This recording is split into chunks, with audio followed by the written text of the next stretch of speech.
This is really staring down the barrel now of virtual assets being allowed to trade in Hong Kong.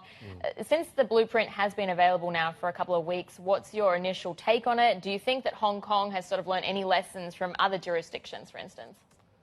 Yeah, I think in majority that Hong Kong, I can feel that's quite well prepared, and also it showed that have a lot more understanding to our industry and referencing the other jurisdictions as well. But more importantly is a majority component of the guideline, what we call the rules of policy, is actually referencing the existing framework of SFO.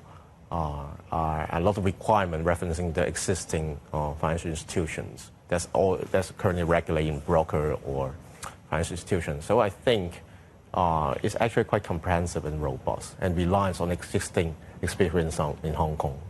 Mm-hmm. It is the Chancellor to respond to the proposed rules. What did you indicate to the SFC that needed to change? I think a majority framework we are quite appreciate and agree. In some of the area that might be needs, we also have our opinion and comments. I think, for instance, that I think we are a little bit concerned of the requirement related to maybe the 1.1 ratio between that we need to deposit based on the customer deposit. Mm-hmm. For example, the customer deposit $100, yeah, we need to have $100 from our own pocket. So something similar in this context, we will submit our comments. Okay, and of course, a lot of the work was done, yeah, prior to the blueprint being released. So, yeah, what were you lobbying for inclusion at that point? We have been a lot of conversations with SFC directly for a couple of times. That I think we lobbying. We discuss many areas. For example, the cold wallet and hot wallet ratio. For instance, the insurance policy related. We express our concern that we have lack of insurance provider in crypto because the risk is very difficult to evaluate for the insurance provider. And also we express that what kind of token that should be allowed for retail versus institutional. Because that's quite narrow, the range of tokens that are going to be allowed. Initially, yes. I think it's fair. It's a good start per se because it's already it's a relatively new regime. Mm-hmm. What about then when it comes to crypto derivatives? Because that's something, yeah, that hasn't been allowed in the scope, but the SSC we know is open to it. So what would be your take on that? My take is it's still too soon to have a robust derivative framework for crypto right now. We should start from sport, and gradually we should rely on this particular experience, this grabs the data and real life experience, especially for retail trading, and gradually extend properly to margin trading first, because we have a similar framework in security in terms of margin in Hong Kong SFC, for example, what we call the SBL, security borrowing lending.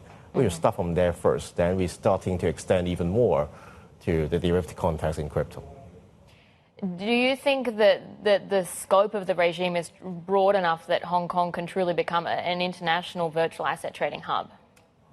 First of all, Hong Kong is a major financial center and hub, mm-hmm, and the fact that Hong Kong, especially SFC, is willing to give an exchange license, this already provide a huge implications for not just OKX, but also for not just Hong Kong, but probably for the crypto as a whole.